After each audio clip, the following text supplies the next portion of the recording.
أعوذ بالله من الشيطان الرجيم بسم الله الرحمن الرحيم الحمد لله رب العالمين والصلاة والسلام على أشرف الأنبياء المرسلين حبيب الله العالمين أبي القاسم المصطفى محمد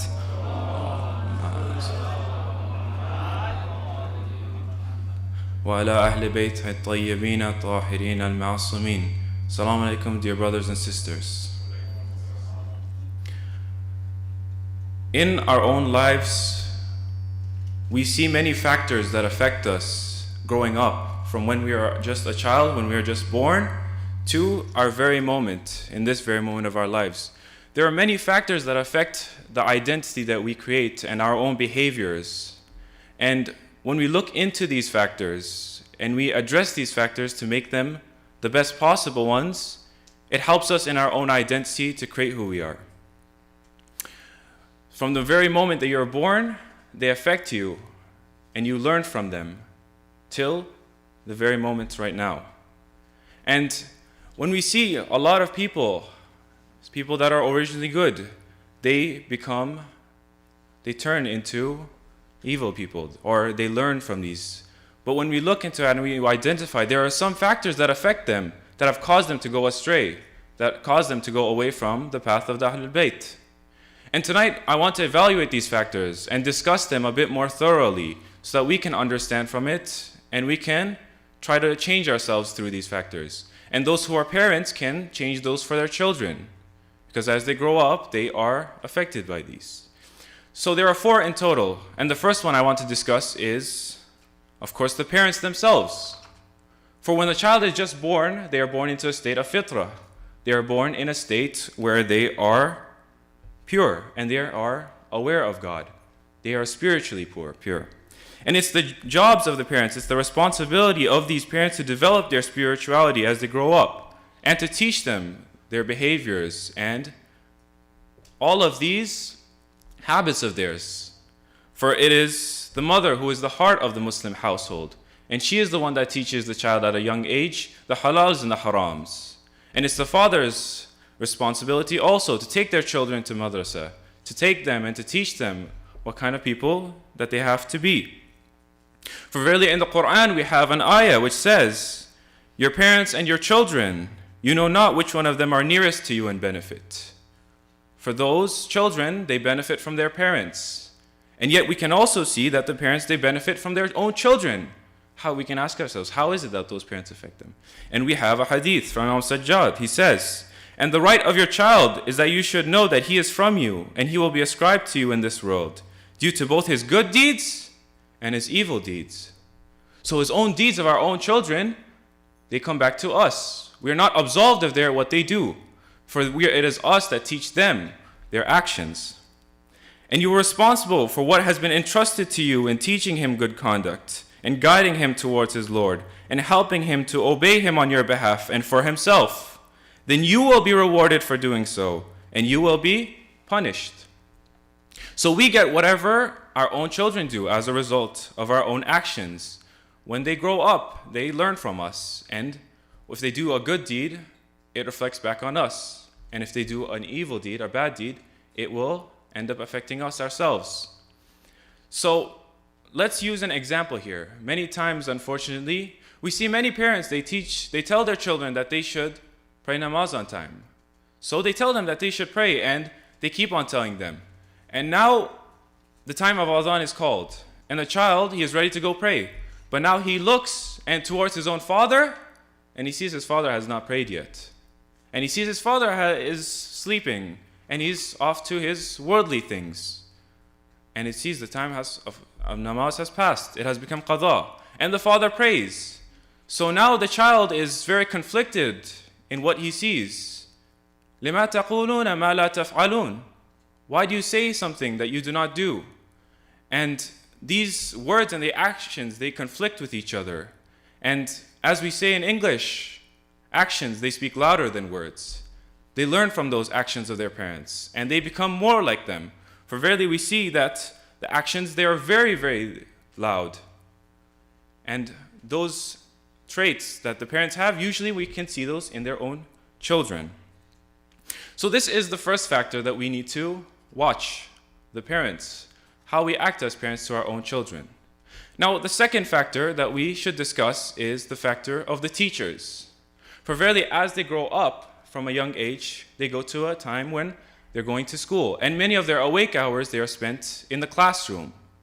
And in this classroom, at that age, a child's brain, it's like a sponge for them, in which they gain whatever they see, whatever their surroundings are, they learn from them. And at that stage, it is the teacher who they learn from most. For it's, in their own eyes, they see the teacher as this source of unlimited knowledge. Whatever is said by this teacher is something that they learn. Whatever is done by this teacher is something that they will do. So that's why we need to find the correct teachers for our own children. Because rarely we see that the bad kind of teachers, the children will learn from them and they create that into their own identity. And if we look into the story of Karbala, and we see after Yazid has passed, his son Muawiyah the second, Muawiyah Thani, he goes and he rules for only 40 days or such. It has been said to be around that. But we see that he goes onto the pulpit and he addresses the actions of his forefathers. And he says that what they had done was not right. So for someone to come from such a household and for them to tell others that the actions of his forefathers were not right, this is something that is unfound. So when we look into history to see what exactly it is that had caused it, we can see that he had a teacher, a Quran teacher, who was a lover of the Ahlul Bayt. And he instilled in them that love. And through that he was able to, even though he was in an environment in which his parents were very evil. And his own father was the one that had caused the martyrdom of Abu Abdullah. But we can see that through his teacher, he learns that he should not take that path and for him to follow a different path. That's why, unfortunately, I see sometimes that parents, they choose not to take their children to Saturday schools or madrasas. And when I hear this, I'm very saddened because even though that this is just 1 hour, 2 or 3 hours in a whole week, they affect the child and they learn from those. And who else is a better teacher but one who is a lover of the Ahlul Bayt? And through that, they can instill that love to the child. So that's why we should also look into that second factor. As well as our parents, we should also look into the teachers. Now we move on to the third factor. What could the third factor be? As they grow up, they start to make friends. And their own circles affect them in many ways. For we have a hadith from the Holy Prophet ﷺ. He says, "Man imitates his friends. Hence you must consider whom you want to befriend." And then we have another hadith from Amir al-Mu'mineen, Ali ibn Abi Talib alayhi salam. He says, "To sit with the evils causes mistrust in the good. To sit with the good attaches the evils to the good. The sinful ones sitting with the good ones attach the sinful ones to the good ones. If you cannot discern the belief of somebody, you should investigate his associates. If they are following the right creed, he will inevitably follow the right creed. If they are not, then he has no share in the religion of Allah." And the Holy Prophet used to say, "He who believes in Allah and the final day should not fraternize with any disbeliever or associate with any sinful. He whoever fraternizes with a disbeliever or associates with a sinful one is certainly regarded as a disbeliever and a sinful one." So we can see that clearly that the Ahlul Bayt, they have not shown that this is something minor. This is something very important that we should address. Who are the ones that we keep around us? For verily the friends are like a mirror to us. We learn from their attributes and they learn from ours. And if they do good, we learn from them. And if they do evil, unfortunately, we learn evil from them. And this is not something that you can watch, but this is a subconscious effect that they have on you. For as you keep seeing them after day after day, and their actions, you will inevitably learn from them. And you become like them. Now we have a verse of the Quran. Now if we listen to this, we will understand the greatness in which Allah subhanahu wa ta'ala, He attributes these friends. We see it says, Bismillahir Rahmanir Rahim, وَيَوْمَ يَعَدُّ الظَّالِمُ عَلَى يَدَيْهِ يَقُولُ يَا لَيْتَنِ اتَّخَذْتُ مَعَ الرَّسُولِ سَبِيلًا. The day that the wrongdoer will bite at his hands and he will say, "Oh, would that I had taken a straight path with the messenger."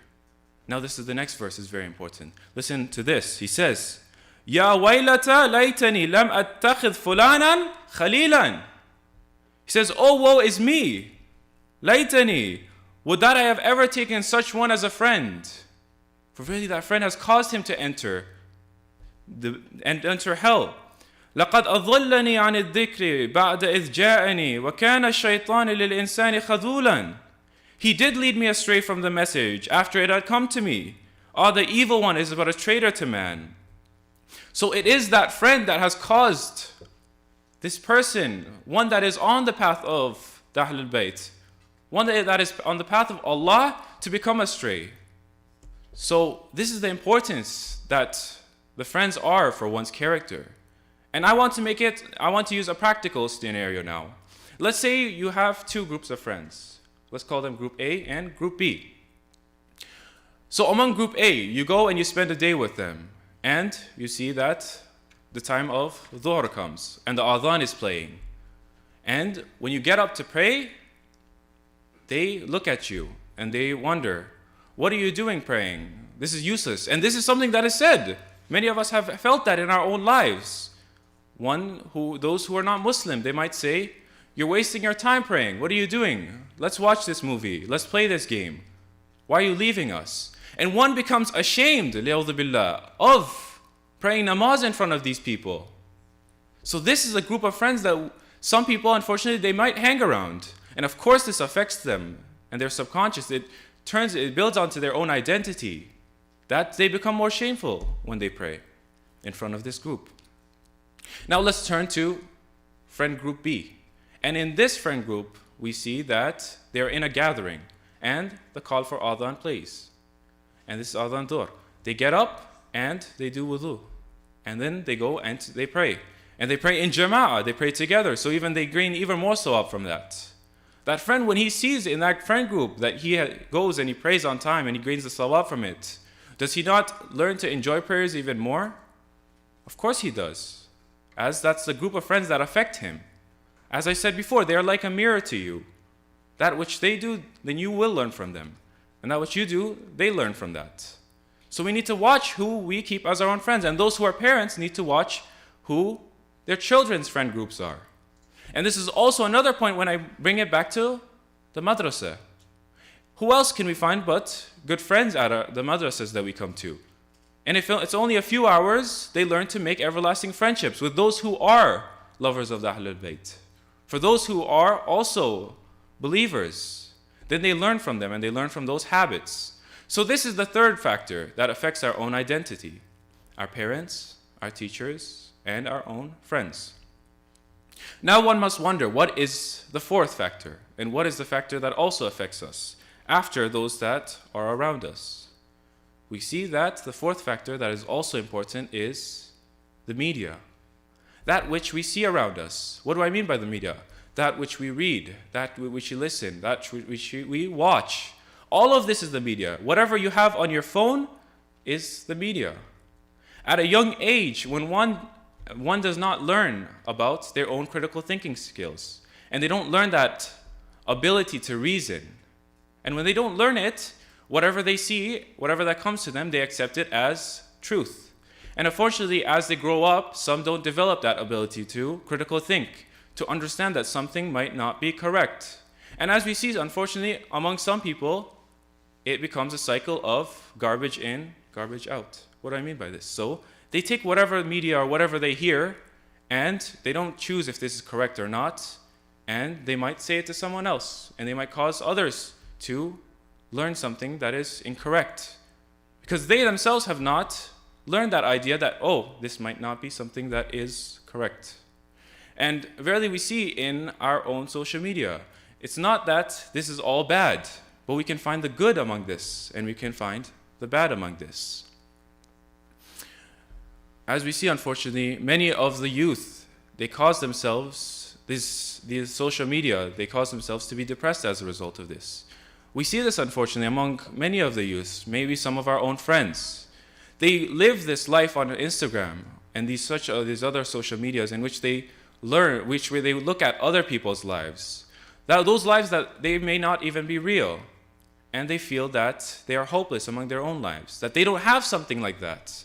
And it causes many people to lose their hope. They become depressed in their own lives. They think, what am I doing with my own life, when they see other people? So we need to watch whatever we are following, whatever we are subscribing to, whatever we are liking, because it inherently affects us. But even on the flip side, let's say we follow pages of the Ahlul Bayt. If we follow pages that teach us character, these pages end up helping us. And as a result of this media, it's not just evil, but we gain from it, and we learn from it, and it helps us into building our own identity. So these are the 4 factors that we need to watch very closely, not just for ourselves, but those around us, for our own children. The parents, who are the teachers, those who are the friends, and the media that is looked around. For verily these affect them, and many times when we see that someone has been led astray, we can pinpoint it at one of those factors. Of course, these are not just all. There might be many minor ones that affect them too. So we should make sure that we have these factors become the best of ones, so that inshallah, when the Imam comes, we should be able to be ready to be on his side, that we build our own character, so we are prepared. Assalamu alayka ya Aba Abdullah, wa ala arwah allati hallat bifanaik. Alaykum minni salam Allah, abada ma baqitu wa baqiya al-layl wa an-nahar. Wa la ja'ala Allah wa akhir al-ahdi minni li ziyaratikum. Assalamu ala al-Husayn, wa ala Ali ibn al-Husayn, wa ala awlad al-Husayn, wa ala ashab al-Husayn. Assalamu alaykum jami'an wa rahmatullahi wa barakatuh. Ijman salawat.